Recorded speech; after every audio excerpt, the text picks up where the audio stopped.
Spoken Life. Pledge. Me and my homeboy was sitting on my front porch one day, sipping on some Arizona juice, reminiscing of all the good and bad times we had in our hood. I was sitting there, talking about some fine females that I saw, and he said, "Nigga, please." And I stopped him with ease and said, "What you call me?" He repeated the word nigga. I laughed and said that word is no longer in my vocabulary, and it shouldn't be in yours either. He said, "Nigga, you tripping, giving me that petty lipping. Them church folk must have gotten to you, huh?" And I said, "Nah, I just been on my studying tip like a student hungry for knowledge. And my studying led me to some discovery that made me think and ponder. Recovery of my normal mind state was difficult as I wandered deep into my thoughts, thinking of the reason why we want to call ourselves and our own people a word that means dead, dumb, slow, and mentally unable to grow like a plant without sunlight and water." My homeboy walked away, laughing and saying, "My nigga, you must be on some good kush today." Now, a quick word to my enlightened listeners.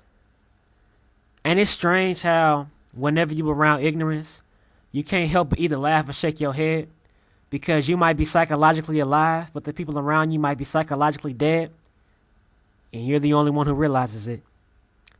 They lost souls, floating around society trying to be like everybody else because they think that they're only niggas themselves. Me, on the other hand, I sat there, disappointed, as if I felt it's something I put my all into. In my head, I'm thinking, he don't know that Africans were once a supreme race of intelligence and power.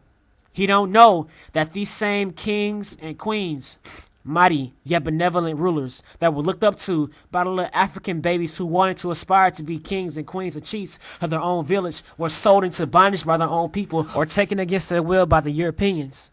He don't know all the mess our ancestors have been through, having to fight off an entire fleet of soldiers with advanced weapons, with nothing but what they had at the moment.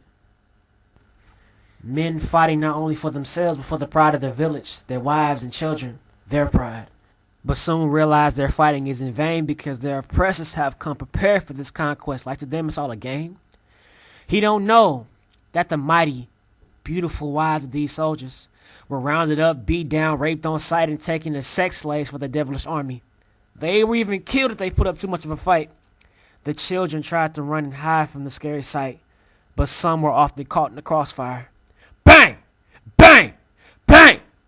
Those poor babies wouldn't live to see the night. Oh, how it must have been a pain in the soul of the African people.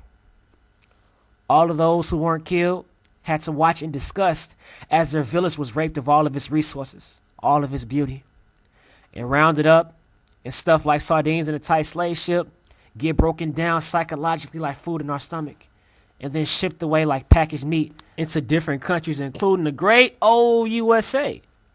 He don't know that the slave masters called us niggas to make us feel lower than himself. He doesn't know that our people fought for our rights as humans and not niggas.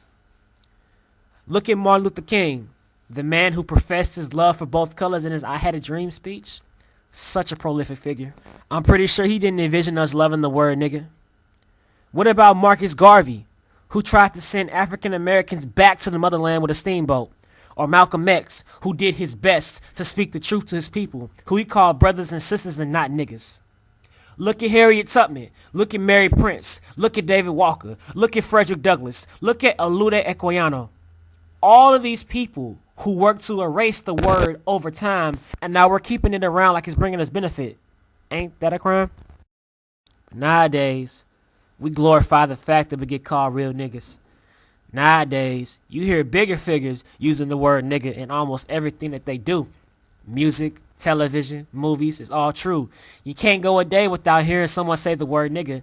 And it's got me believing that that word will never be erased because it's permanently stuck on our minds. Got me believing that there ain't gonna be no sunshine like when Bill Withers lost his girl.